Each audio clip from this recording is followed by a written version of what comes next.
everyone. I'm Hiram, and welcome to Justaposition, the podcast where we explore vulnerability, mental health, and life experiences, typically with another guest. But this is actually the very first episode that I am doing by myself, which I am a little bit nervous for because I have never sat for like an hour straight and just recording myself talking. Whenever I'm filming videos on my main channel, I'm typically jump cutting it a lot and making a lot of mistakes and redoing clips. If you guys want to see an unedited video of me making a video, I personally find them really cringy, but everyone on my team thinks they're absolutely hilarious, so let me know. Anyway, I'm getting sidetracked. Welcome to Justaposition. In this episode, I'm going to be answering some of your guys' questions that you have submitted to me on Instagram. And if you didn't know, Justaposition has an Instagram and a TikTok where you can submit questions if you want them answered. I want to make this a regular thing, at least doing it every month, where I can just answer some questions for you guys and just have a full length episode just talking, answering,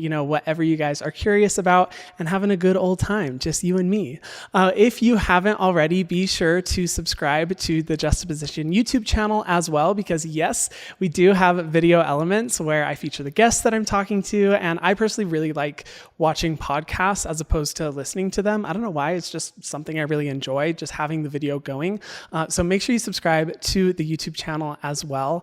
And yeah, I am super excited to get into this. I have a bunch of questions that you guys asked. You guys came through. Thank you so much for listening to asking all of your questions. I'm really stoked to answer them. And if I seem a little, fuzzy brained, it is because it is 11 o'clock at night, but no worries. I just chugged an entire espresso.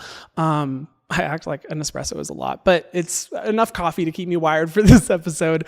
And so, yeah, this is going to be my first episode. So bear with me as we go through this, but I'm really stoked. And I think that this is going to be a lot of fun. I'm going to be doing these solo episodes once a month.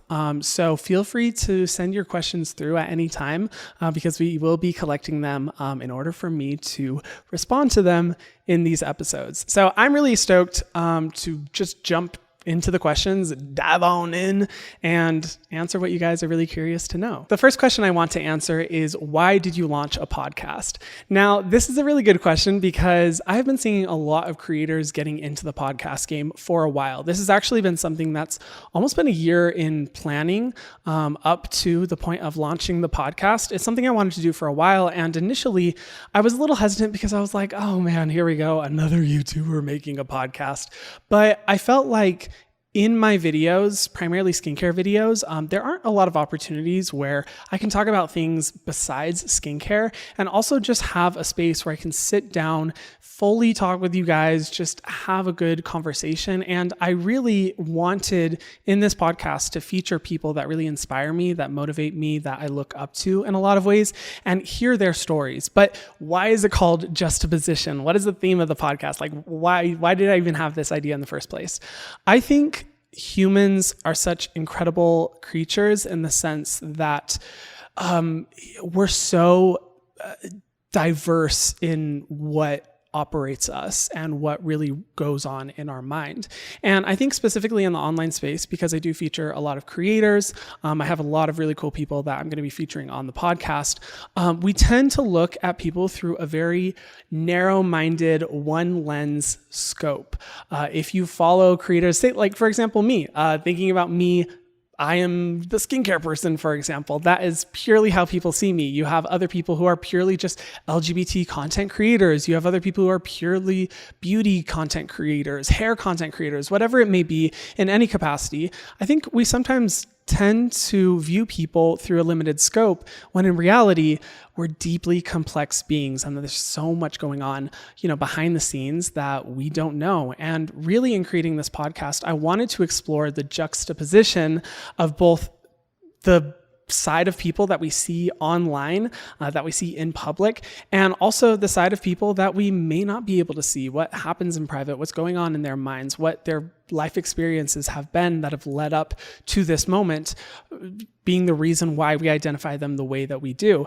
I feel like I really wanted to launch this podcast as a way to kind of remind people and show people that, humans have duality. We are complex beings. There's so much going on, and there's so much to be learned, so much to be inspired by, and so much just to open our minds when it comes to hearing an individual's story. And I think that message is really powerful and definitely needed in our world today, where I think with social media and with just so many things happening around the world and the age of information that we are in, where we are just consuming so much information on social media or just in the day-to-day life, I think it's really important that we have that reminder of humans being more than meets the eye.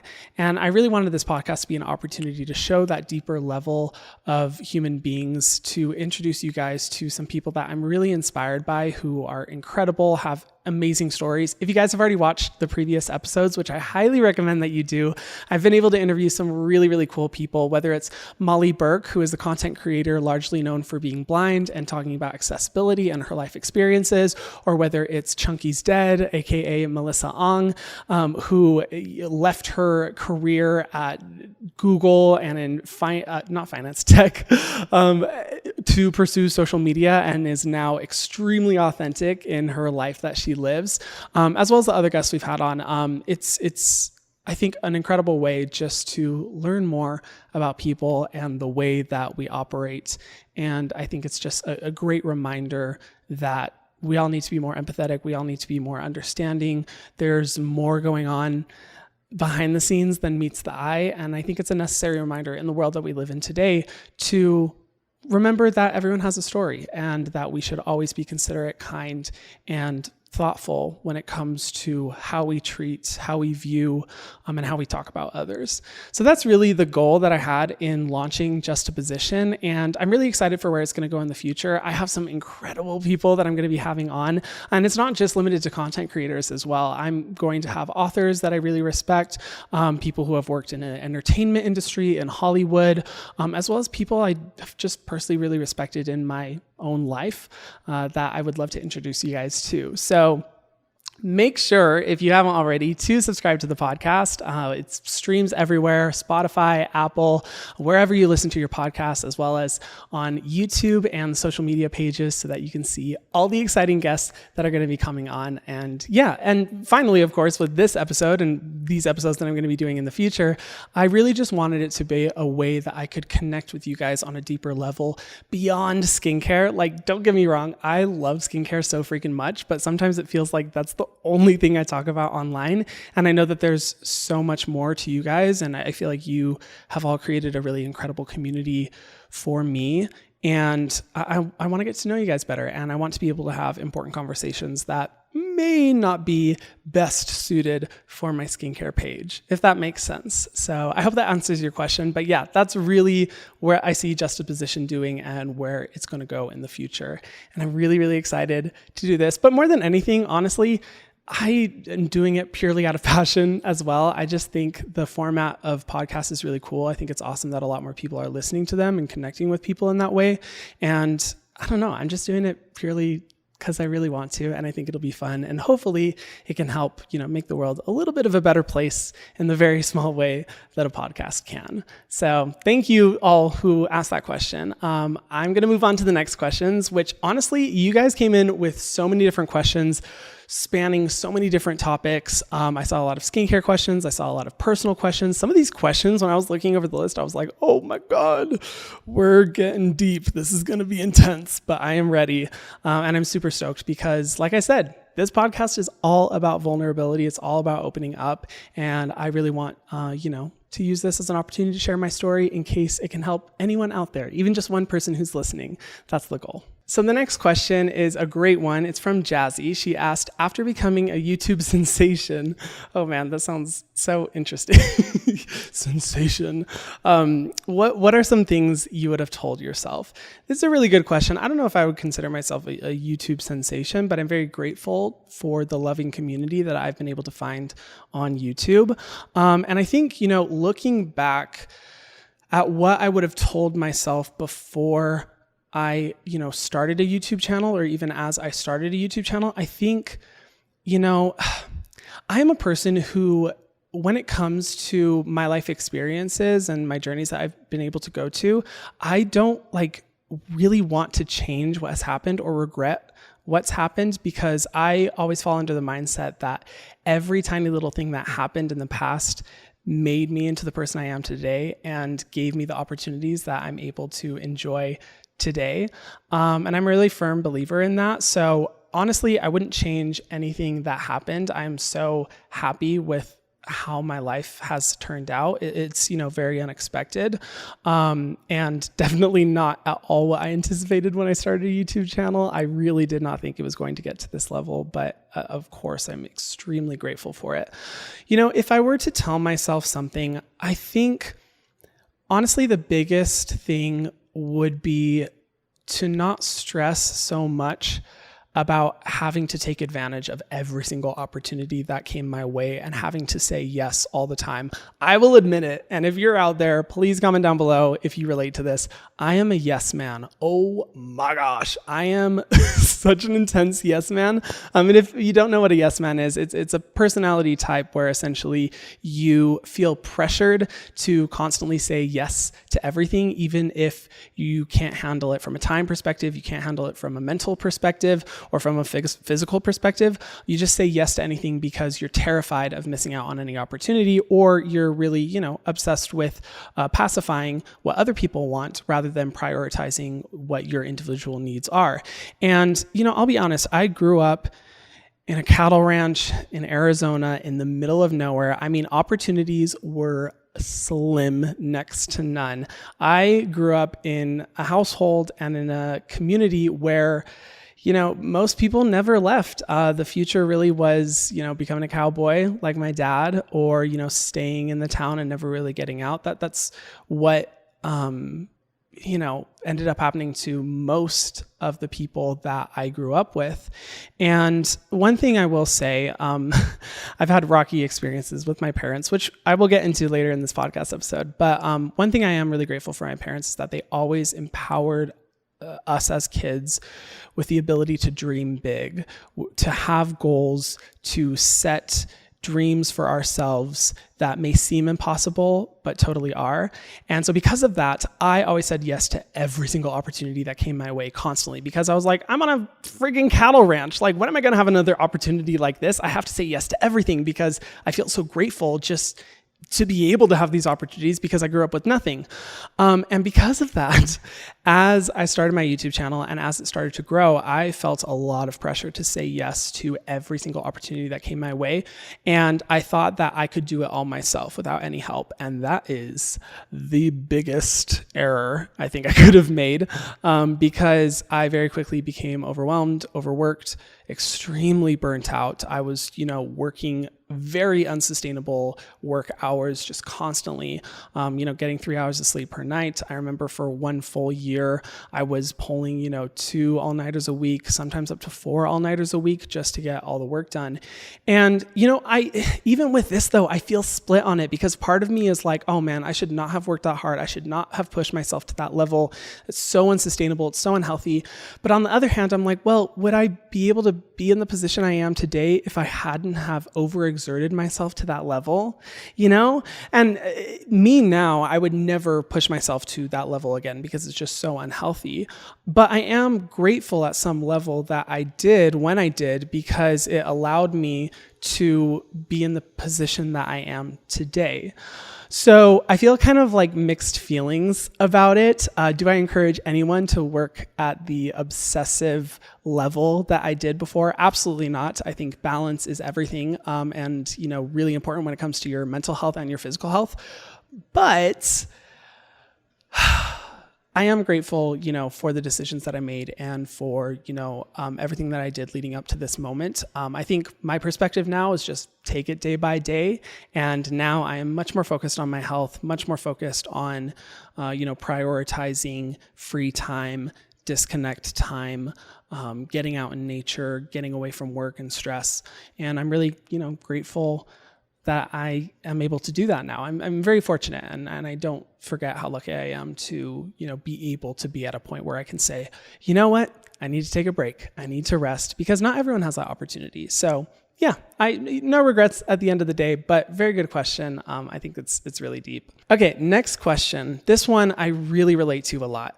advice for someone stuck in a small town. I want to be a cosmetic chemist, but I'm scared. And Caitlin asked this. Thank you, Caitlin, for asking this question. I relate to this a lot because, like I said before, I grew up on a cattle ranch in the middle of Arizona, no opportunities. And I also grew up in a very close-minded environment.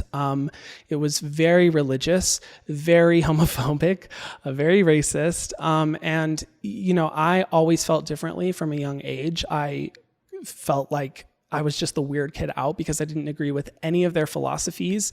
Little did I know that there's an entire world of people who had, more progressive ideologies just like me, but I really felt completely disconnected from my small town and I wanted to get out as much as possible.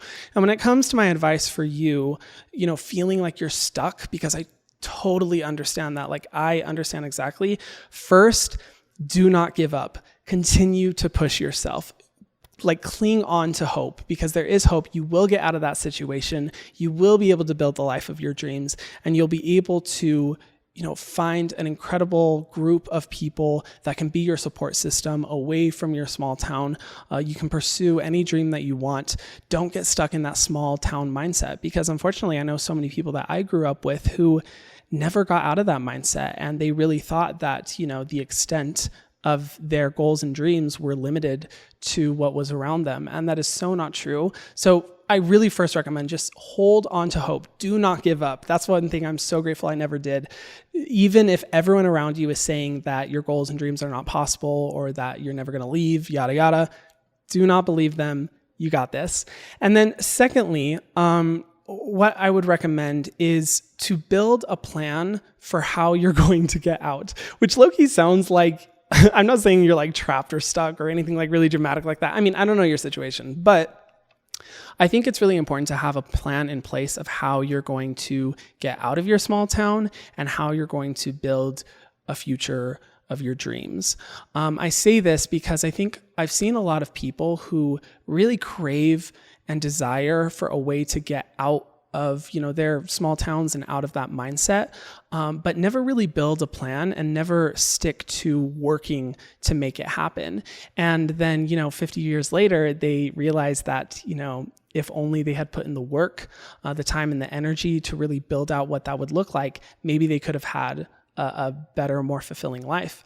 And so for me, when I, was planning to leave my hometown, I knew exactly what I wanted to do. I applied to so many colleges initially, which a lot of them didn't end up working out. My plan, changed 100 times over. I really wasn't sure what the future was going to look like. But my biggest recommendation is just to have a plan in place, save your money, save as much money as you can, and really stick to and commit to whatever goals you have in place. That can be, putting them on a paper, printing it out, putting it on your wall. It can be writing it down every day. It could be telling yourself your goals every single day. Whatever you need to do to keep to that mindset and stick to it, I highly recommend, because that is the way that you're going to be able to hold on to hope. But hope only gets you so far. You got to put in the action. You got to put in the work, and making sure that you're making smart financial decisions. You have a built out plan in place. You have a plan B, a plan C, a plan D, a plan E, everything that you need in order to make sure that you'll be able to get out of that environment. You'll be able to make it happen. And I love that you want to be a cosmetic chemist. That is really, really cool. I fully support you in that dream. And I think you're definitely going to be able to make it happen and change the world for the better by, formulating better cosmetic formulas, because the world needs it. So great question. Thank you so much for asking.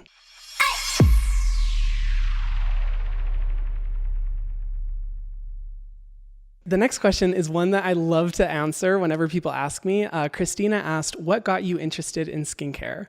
The funny story, truthfully, is that I didn't understand the importance of skincare because it was non-existent when I grew up. And when I was in college, I think 18, 19 years old, I had a burp in my throat.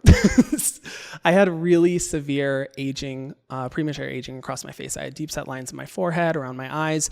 I looked rough, bro. I looked really fucking rough. And it was to the point that I had multiple people in my life come up to me and say, Hiram, you're looking really old for how young you are. You are not looking great. You should probably start taking care of your skin. And some people may interpret that as shady. I see it as a sign from the universe because I'm so glad those people told me that, because that's what initially got me interested in skincare. I always thought skincare was something that, bougie older women just, threw money at and used it purely for the experience of it. But once I started, moisturizing, exfoliating, and once I really started using retinol, that's when I noticed that my premature aging went away and I was able to curb a lot of that damage before it became, irreversible in my skin. And that's when I realized, like, oh shit, skincare really does work. I didn't realize that this was going to be as effective as it is. I'm blown away. And after that, I, became a makeup artist. I was really passionate about makeup at the time, and it allowed me the opportunity to really start learning about skincare, ingredients, formulation, connect with dermatologists, chemists, scientists, estheticians.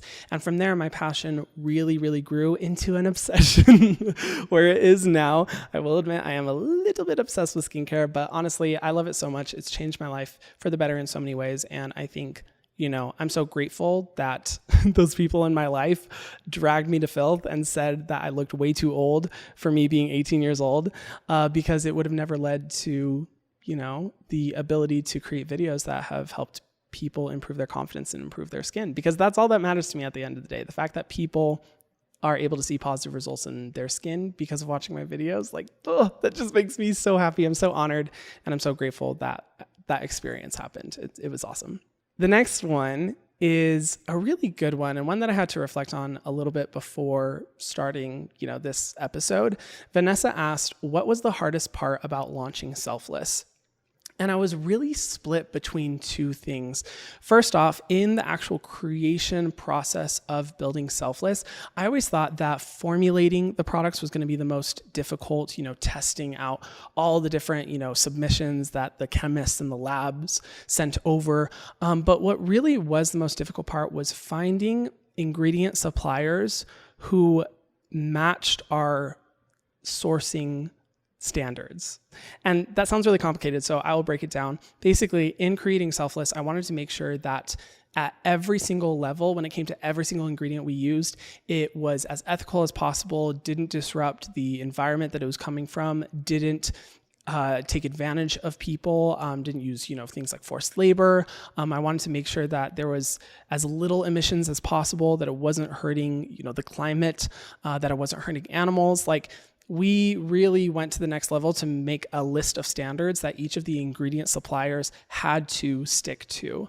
And the crazy thing was that in working with so many different ingredient suppliers and having conversations with them, almost all of them, if not all of them, said, oh my gosh, we've never been asked these questions before, about sourcing and about where these ingredients come from and how are people treated and how the environment is treated, which made me really sad to hear, because it, helped me realize that as an industry, we have a long way to go in making sure that the industry is not hurting people or hurting the planet.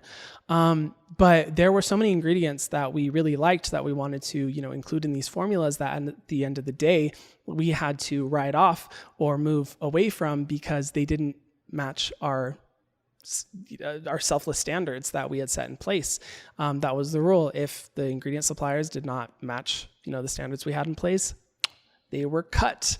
We were not going to use them. And that ended up being, I'd say, the most difficult part of the actual launch, creation process of the brand. But I'd say equally as difficult was when the brand was revealed shortly before it was launched. I was in New York City by myself. I was, working all hours of the day, all hours of the night on making sure the launch could be perfect with the incredible Selfless team. And, when it comes to the online space, whenever you get a lot of attention, you're going to get a lot of good attention and you're going to get a lot of bad attention. And every time I've had moments where videos or my channel or TikTok or whatever it is has gone really viral, I've always noticed that there's a 50-50 split between positive comments and hate comments. That's just the reality of being online. And, I've always handled it pretty well because I've just been if you don't like me, if you don't like my videos, that is totally okay. It's fine. If you need to vent out your anger, totally fine. I know that's reflective of deeper issues that are going on and not reflective of me as a person, so long as I'm committing to, being the best person I can be. But to have something like Selfless, which as much as possible embodied making the world a better place, where I paid such close attention to every tiny little detail about the social impact that was being made, about the charity partners that we worked with, about the ingredient suppliers, and making sure that they were in standard, with what we were doing, and just really having it be my baby. To see people tear it apart before the brand had even launched really put me into a pretty deep depression. I was in a very bad place. There's something about having something you've worked so hard on for so long and love so much, just being ripped to shreds immediately, before people have had a chance to learn about it, before they've had a chance to try the products, to learn about everything that we did from a back-end standpoint to make sure it was as ethical as possible.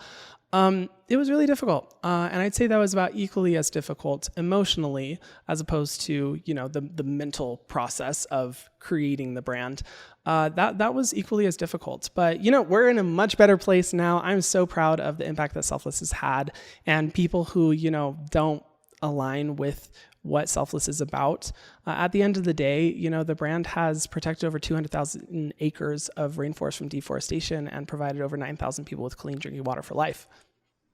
And that's all that matters to me at the end of the day. I'm just like, look, if it's giving people good skin and if it's having that positive social impact, it's making the world a better place. And that's all I care about. So yeah, I'd say, that's a little bit of a long-winded answer, but yes, that is the most difficult part of launching the brand, but it's been an absolutely incredible journey and I'm so grateful for it. The next question is a really good one, and one that I'm grateful was asked. This person asked, what got you through hard times? I've been dealing with self-harm. And this question made my heart hurt so much because if you guys haven't watched my mental health series on YouTube, I highly recommend that you do. And trigger warning for anyone who has struggled with self-harm in the past. I used to struggle with self-harm. I would cut myself, and it was, one of the most difficult, if not the most difficult time of my life because I was in so much pain and had no idea how to ratify it, how to deal with that level of pain. And so I turned to self-harm in multiple ways, actually, as a way of coping with it. And it's very difficult because things like self-harm, they can be addictions. For me, it definitely was an addiction, and trying to get out of it is extremely, extremely difficult. And I wish in responding to this question that I could give you one answer that was the end all, resolve all, fix all answer where you just put into place this one principle and you'll be set, you'll be good. But that's just not, the case. Every person is very complex and every person's recovery journey is very, very different.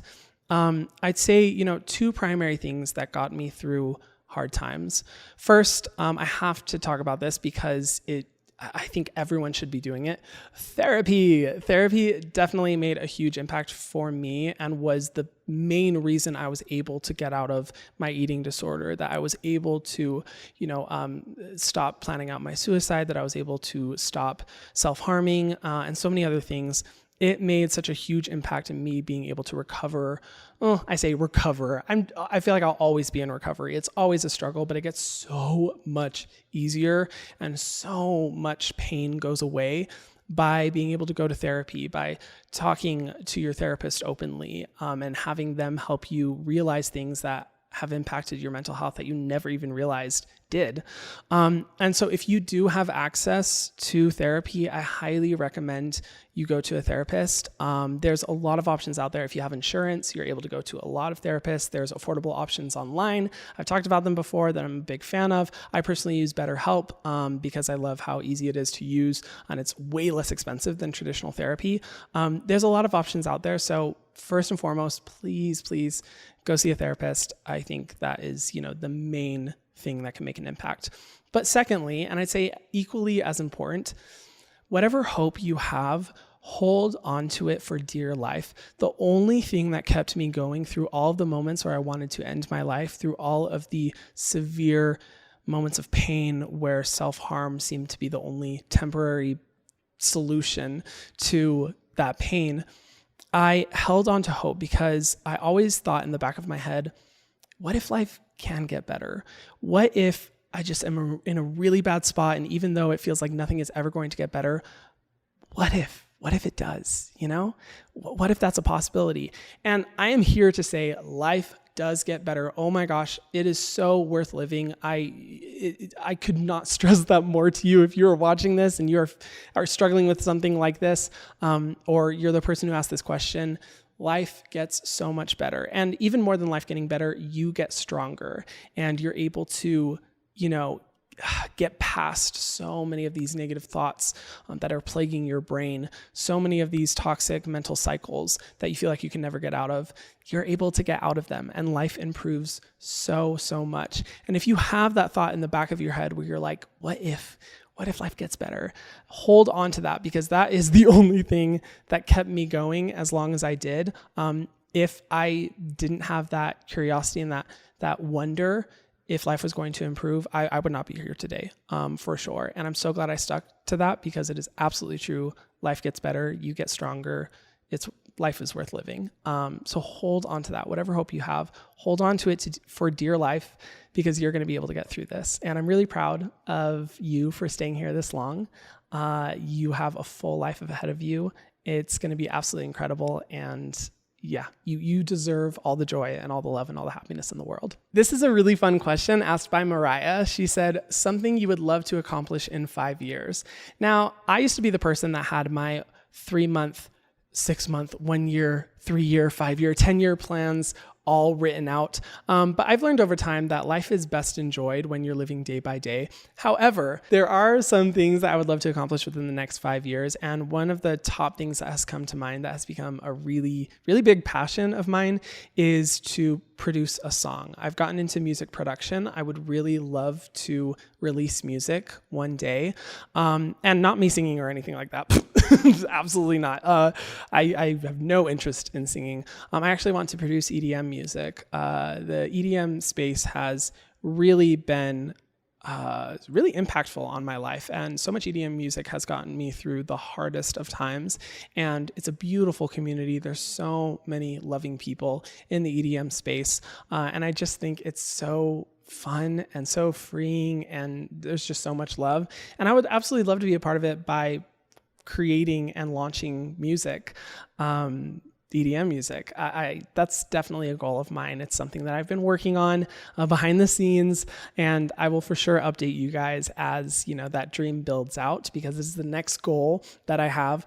But yeah, I think within the next 5 years, I would love to have released at least an album, been able to perform at shows and venues around the country, if not around the world. I don't want to get too crazy with my goals and dreams, but anything is possible, and that's really one thing I would absolutely love to do, because it has become such a positive escape and such a wonderful thing in my life. So we'll see. Who knows? 5 years from now, I may be completely in the DJ space and out of the skincare space. No, I'm kidding. I will never be out of the skincare space. I love skincare way too much, and the addiction to skincare is way too real for me to ever write it off. So who knows? Maybe I'll be a DJ as well. You never know. Mariah asks, your first impression when you received fame. This one really got me scratching my head, because it's such a good question, because I personally have never felt famous. It's a very weird, uncomfortable term. And some people have said it to me in person, and I get very visibly uncomfortable, because I'm like, no, that's not what I am. And that's not what this is about. And that's not why I do what I do. And I, wanted to create videos in the first place. But, at some level, I have been able to experience, a good amount of online attention. And one thing I'm really grateful for is that when I started growing significantly on my channels, it was during the pandemic, and I was just at home working, doing my thing, and I was never really exposed to any of the external factors or outliers that typically come with getting online attention and getting online fame. Things like the collaborations and the parties and the events and the red carpets and, the press opportunities and the meet and greets and all those different things, I wasn't able to experience because it was during the pandemic. And, I used to feel a little oh, I wish I could have experienced that. But honestly, I'm really grateful for it, because I think it helped me be able to keep my perspective on track to where I was able to commit to making content to help as many people as possible rather than for the attention element, the fame element. I don't know. I just see so many people in this industry. It makes me very sad to see them kind of lose foresight and lose vision of why they started doing what they're doing because of, all the things that come alongside fame that tend to, distract from the real purpose of why they do what they do. And it makes me sad to see because I see such beautiful people sometimes turn into not the best, most kind, most empathetic people. I'm just going to say that. It's very discouraging to see. And I'm really glad that this all happened during the course of the pandemic where I was just able to stay focused on just creating content in order to, entertain you guys throughout the entire pandemic and hopefully help your skin improve. And since then, obviously as we've gotten to a place where the pandemic has, become a lot more controlled, I have been put in situations where I kind of look around and I'm just like, oh my gosh, like this is fame? Question mark? I don't know. It's like so weird, like moments like where I got to collab with Hailey Bieber, for example, that was so bizarre, doing IG lives with Pharrell Williams and being able to meet him in person, being at, the meet and greets that I was able to do at Sephora's across the entire East Coast and seeing how many people, showed me so much love, or even just, whenever I go out and about every day, getting to meet you guys in public and, talk to you and hear who you are, hear your stories. Moments like that, it is a little bit jarring because I'm like, whoa, this is not the typical person's experience. I will say that this is definitely not the average life, but I think being in all those experiences has just reminded me in a really positive way that like fame is stupid. Like seeking fame, seeking validation from others, and even seeking all the things that come alongside with attention, the opportunities, the parties, the press events, all that kind of stuff, they're cool, they're fun, but they are no reason to do what I do. They make no impact in whether I want to continue doing this, a long time in the future. They really don't matter at a deep level at all to me. They're cool, they're fun, every once in a while, but at the end of the day, what matters is if I'm able to make a positive impact in the world, if I'm able to, do actions that help improve other people's lives, if I'm, being as kind as empathetic of a person as possible, and if I'm committing to being a better person every day, that's the only thing that matters. All the rest of this shit, it does not matter, it doesn't matter in the long game when it comes to life's meaning. And so I've never really, I don't think, had a moment where I'm like, oh my gosh, I am famous. I hate saying that. It's just triggering saying that. I've never had a moment like that. But I have had, moments where I'm like, wow, cool opportunities. This is fun. But at the end of the day, it's not why I do what I do. And that's on that.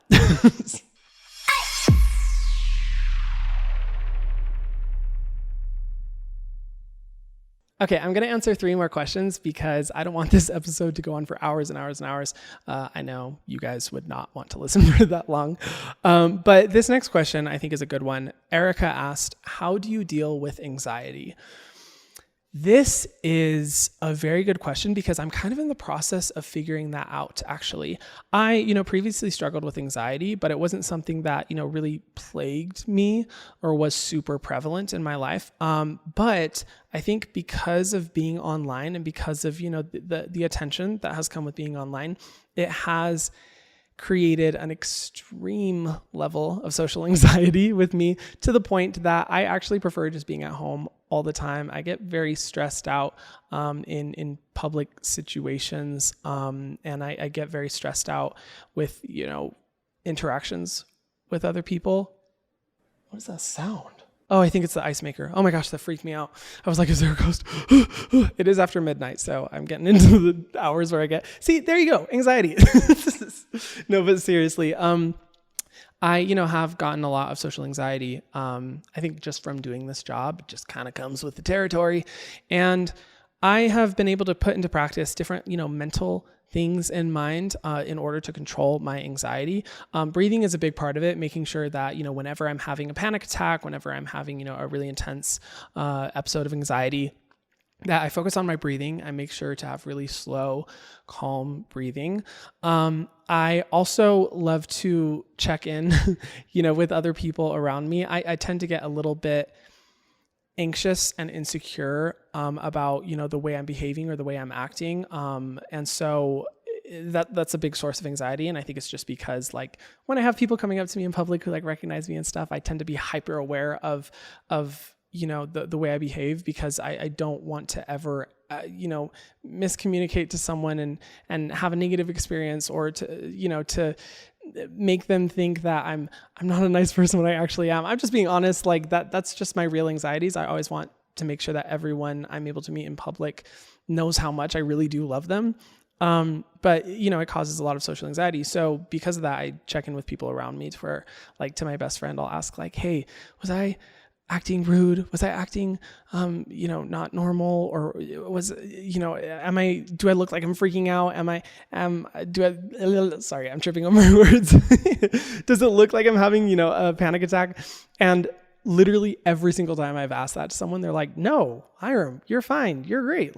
Literally nothing's wrong. You're acting completely fine. And I think that external source of validation in those moments actually really does help, because sometimes you need that little reminder from people in your life that you're chill, daddy. So I recommend doing that as well. And I think the biggest thing for me is to put yourself in situations or do things that bring you peace. So for that, for me, going on drives and listening to music, EDM music specifically, that is the biggest way to decrease my anxiety and to make me calm down. Because when I'm driving, I'm not looking at my phone. I don't have to interact with other people. I'm able to just be by myself. I can focus on the music, listen to it. It's almost meditative in a way, similarly to how for me getting out in nature is very meditative and helps a lot with anxiety. I recommend doing, that, or finding those things that do bring you a lot of peace, because putting yourself in those situations, in my experience, has almost always, really decreased my anxiety in those moments where I'm having panic attacks. But when it comes to overall anxiety, that's something that I'm working on with my therapist. That's definitely going to be a few years for the journey and seeing how that goes. So I don't have the answer when it comes to anxiety overall. But in those moments when you're freaking out, that's personally what I do. This is a fun question. Someone asked Hawaii or mainland. And honestly, I have to say Hawaii. I love Hawaii so much. It's just such a beautiful place that reminds me to not only not get so stressed and worried about things like work and life, but to really just, focus on the moments that bring you peace. The culture there is absolutely incredible. My friends from so many different places who live there, I love interacting with and seeing their worldview and perspective and life experiences, especially Native Hawaiians or Polynesians who live in Hawaii. It's so cool to hear their, perspectives on everything and really educate myself in a lot of ways.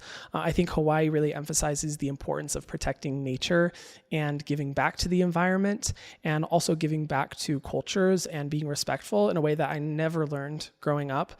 And it's just such a beautiful place. But I will admit, was that a moth? Oh my gosh, there's a moth flying around. Moths don't freak me out though, so I'm fine. I will admit, I have been in Hawaii for a long time, 8 years now. It has been a long ass time that I've lived there. And I am spending a lot of time in Colorado because I'm you know what? As much as I love the islands, I don't want to spend my entire 20s in one place. I do want to live in other places and experience other places. So I have been spending a lot of time in Colorado, but I absolutely love it there. I think it's so amazing. There's so many important lessons that the islands have to give, and it's just forever a place that I will absolutely love. And finally, the last question. This one is actually really, really intense.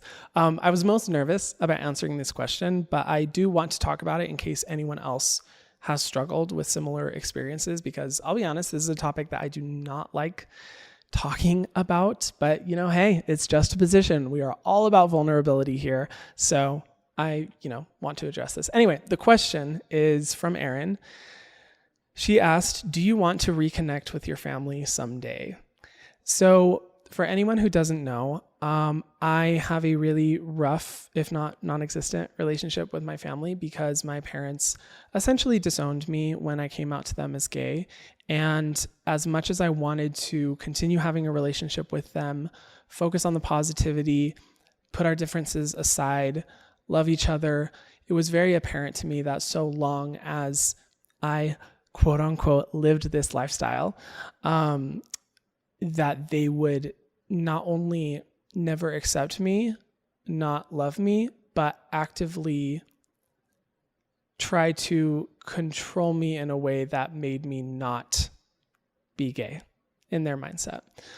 And once I had that realization, I realized that the possibility of a healthy relationship was not possible. That there was really no use holding on to that it would only bring toxicity and, emotional and potentially physical danger to my life.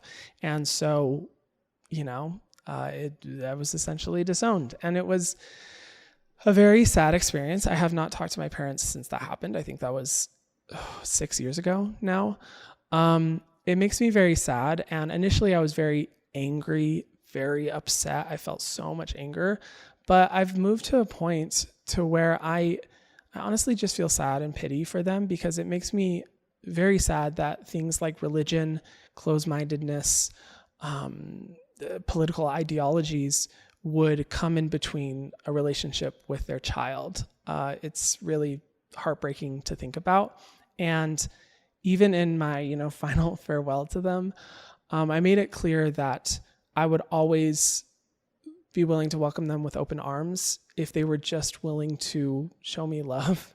And that didn't have to be fully accepting homosexuality, of, wearing a pride flag or anything. Like, I understand it takes a long time for some people, but I needed to understand that love would be there. And so long as they were willing to, unconditionally love me, I would, be totally willing to rebuild a relationship with them. But I have yet to see that. And when it comes to reconnecting with my family, honestly, something that I feel like a lot of people can relate to who have gone no contact with their parents, that really frustrates me sometimes, is the amount of people who say, oh, no worries, your parents will come around, they'll understand at some point, you'll be able to have a relationship with them. And for me, I'm just like, that would be amazing. If they were to come around, if, they were to change their mindset, that would be awesome. But when people kind of spread those messages to me saying hold on to that relationship, they'll come around, it kind of denies the reality of the toxicity and the very, mentally and emotionally harmful experiences that I've been through where it got to that point. And my mindset is that would be great if they came around, but I'm not going to hold my breath. I'm not going to put myself in toxic relationships for the hope of the possibility of them just being able to show their child some love.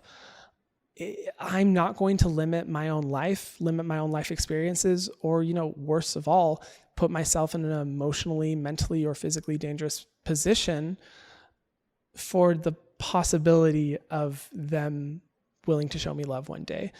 I understand that everyone is at a different place, and sometimes it's really difficult to grapple with something as, simple as homosexuality for people who have been deeply steeped in religious ideologies or political ideologies. But love shouldn't be that complicated and shouldn't be barricaded by those beliefs.